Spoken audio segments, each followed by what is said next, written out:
안녕하세요. 미국 주식하는 임겐입니다. 오늘 미국장 한번 보겠습니다. 구독과 좋아요 부탁해요. 오늘 시장은 지난해 연말 시작된 페드의 조기 금리 인하 기대감이 식어가면서 3대 지수는 일제히 하락으로 마감했습니다. 우선 3대 지수는 장 초반 FOMC 의사록을 대기하면서 흔들리는 모습을 나타냈는데, 이에 시장은 지난해 연말 연준의 조기 금리 인하 기대감에 기술주를 대거 사들였지만 올해 들어서는 다시 매도에 나서고 있는 모습을 나타내고 있죠. 이날 공개된 연준 의사록은 페드 위원들이 올해 금리를 내릴 가능성이 크다고 보면서도 정책 관련 불확실성이 이례적으로 큰 상황이라 어느 때보다 경제 상황의 변화에 따라 정책을 신중히 결정하는 것이 바람직하다 내다봤습니다. 이에 참석자들은 정책 금리가 이번 긴축 사이클의 정점이거나 이에 근접한 것으로 판단은 했지만 경제가 어떻게 움직일지에 따라 실제 정책 경로가 달라질 것이라 내다봤는데, 이에 각자의 전망을 제출한 위원들 중 거의 모두가 인플레이션 전망의 개선을 반영했고, 이에 따라 연준은 인플레이션의 상방 위험이 후퇴하고 있고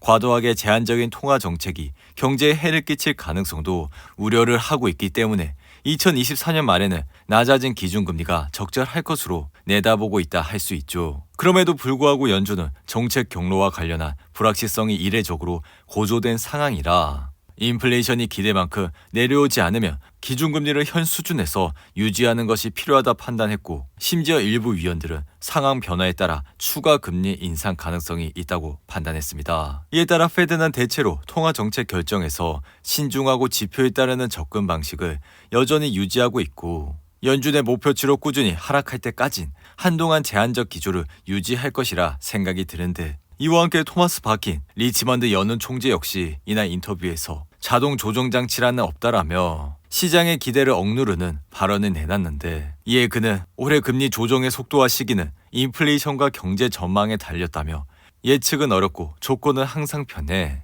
연착륙이 점점 가능해 보이긴 하지만 결코 당연한 일은 아니라 밝혔고, 만약 추후에 경제가 강력한 성장과 함께 기대에 부합하지 않을 경우 추가 금리 인상 가능성이 여전히 테이블 위에 놓여있다 강조하는 모습을 보여줬죠. 이에 현재 시장은 이번 주 12월 고용 보고서와 다음 주 12월 CPI 발표를 앞두고 페드에 대한 공격적 금리 인하 베팅이 소폭 되돌려지고 있어 이로 인해 시장은 다가오는 3월 기준금리 인하 확률이 70% 가까이로 낮아져 이는 작년 말 89%에 비해 20% 가까이 낮아진 수치를 기록하고 있습니다. 이에 개인적인 생각은 올해 말 S&P 500 지수가 5천을 넘을 것이라 생각이 들며, 이에 이러한 대규모 상승세를 소화하기 위해 시장은 잠시 멈추는 것은 드문 일이 아니라 생각이 들며, 사실 지난 11월부터 단기 주가 상승을 고려하면 이렇게 잠시 멈추는 것은 굉장히 합리적인 수준이라 생각이 듭니다. 덩달아 지금 주식시장의 피어인 그리드 지수는 74로 여전히 시장은 과열 상태에 있다 생각이 들며, 이전 영상에서도 말씀을 드렸지만 시장이 극도의 탐욕 수준에 있는 상태라면 이러한 기간대는 매수를 하시는 것보다 시장을 한 발 물러서서 지켜보시라 말씀을 드린 바가 있죠. 그리고 이날은 가상화폐 대장주 비트코인 역시 5% 이상 하락을 해 현재는 42,700달러에서 흐름을 이어가고 있다 할 수 있는데, 이에 이날 비트코인 가격의 급락은 미국 증권거래위원회 SEC의 비트코인 현물 ETF 승인 여부 결정이 임박한 가운데 시장 기대와 달리 SEC가 이를 승인하지 않을 수 있다는 가능성이 제기됐기 때문입니다. 이에 따라 겐슬러 SEC 위원장이 가상화폐를 수용하고 있지 않아 현재는 그가 현물 ETF를 승인할 것이라고 기대하는 것 매우 어려운 일이라 할 수 있으며, 이에 SEC에 제출된 ETF 현물 신청서는 세계 최대 자산운용사 블랙록을 포함해 10여여 건에 달해 그동안 시장은 비트코인 현물 ETF 승인 시한인 1월 10일이 가까워지면서 비트코인 가격 역시 45,000달러까지 오르는 모습을 보여줬다 할 수 있죠. 그리고 이날 매그니피센트 세븐 기업들의 흐름을 보시며 대부분 하락으로 마감을 했고, 특히나 테슬라는 이날 4% 이상 급락을 하는 모습을 나타냈죠. 테슬라의 차트를 보시며 이날 하락으로 현재 주가는 238달러에서 흐름을 이어가고 있는데, 이에 이날 테슬라가 4% 이상 하락을 하게 된 배경은 지난해 4분기 중국 BYD의 세계 전기차 판매 1위 자리를 내줬기 때문이라 할 수 있습니다. 테슬라는 전날 공개한 생산 판매 보고서를 통해 지난해 4분기 48만 4,507대의 전기차를 판매했다고 밝혀 2022년 4분기 40만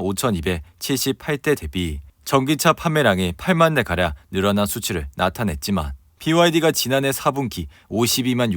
6,409대의 전기차 판매를 기록해 테슬라는 이 같은 판매 호조에도 웃지 못했고 BYD의 분기 판매 실적 1위 자리를 내줬다 할 수 있습니다. 이에 따라 테슬라가 처음으로 분기 판매 실적에서 1위 자리를 내주며 전기차 업계에 지갑 변동이 예고되고 있고, 비록 아직 연간 판매량은 테슬라가 앞서곤 있지만 BYD의 추격이 거세 안심할 수 없는 상황이라 할 수 있죠. 그리고 테슬라의 연간 전기차 판매량은 전년 대비 38% 증가한 수치지만 같은 기간 BYD는 전년 대비 73% 늘어난 157만 대의 전기차를 판매해 테슬라보다 전체 판매량은 적지만 증가폭은 2배 수준이라 할 수 있습니다. 더구나 BYD는 배터리까지 자체 생산을 하고 있고 여기에 워렌 버핏의 투자까지 받아 운영되고 있는 기업으로 중국의 테슬라라고 불리며 기세가 만만치 않다 할 수 있는데, 여기에 더해 테슬라는 상계 분기 연속 실적이 좋지 않게 나온 상황이라 다가오는 1월 24일 실적에 대한 우려마저 나오고 있어. 이러한 상황을 극복하기 위해서 테슬라의 다가오는 4분기 실적은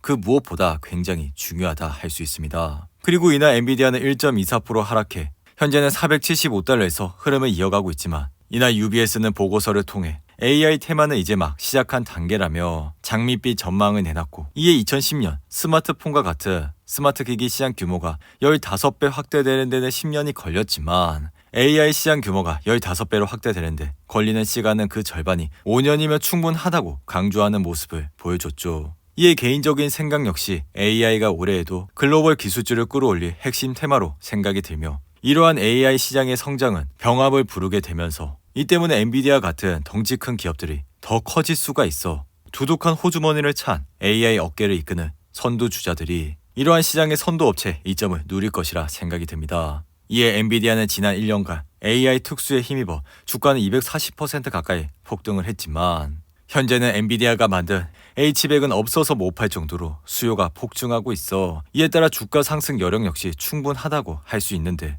이어 이날 애플의 주가는 0.75% 하락해 현재는 184달러에서 흐름을 이어가고 있고, 애플은 전날 바크레이즈가 애플에 대한 투자 등급을 비중 축소로, 그리고 목표 주가도 161달러에서 160달러로 낮춰 현재 주가까지 내려왔다 할 수 있는데, 반면 경쟁 기업인 마이크로소프트는 AI 열풍의 수혜를 톡톡히 누리고 있고, 이에 마소는 챗 GPT 개발사 오픈 AI와의 제휴로 생성형 AI 물결을 타고 있어 이 물결은 마소의 소프트웨어 판매와 클라우드 컴퓨팅 플랫폼의 향상으로 이어지면서 마소의 주가 역시 크게 올라와 370달러에서 흐름을 이어가고 있다 할 수 있죠. 그리고 디지털 인쇄 회사인 제록스는 광범위한 구조조정 노력의 일환으로 1분기에 인력을 15% 감축할 계획이라 밝힌 이후 주가는 12% 이상 하락했고, 금융기술 주식인 소파이 역시 주요 기관이 다운그레이드로 등급을 하향 조정한 이후 이날 주가는 14% 가까이 하락을 했는데, 이어 증권사 기업인 찰스 스왑은 골드만사스가 낮은 금리 전망이 수익에 압력을 가할 수 있다 밝힌 이후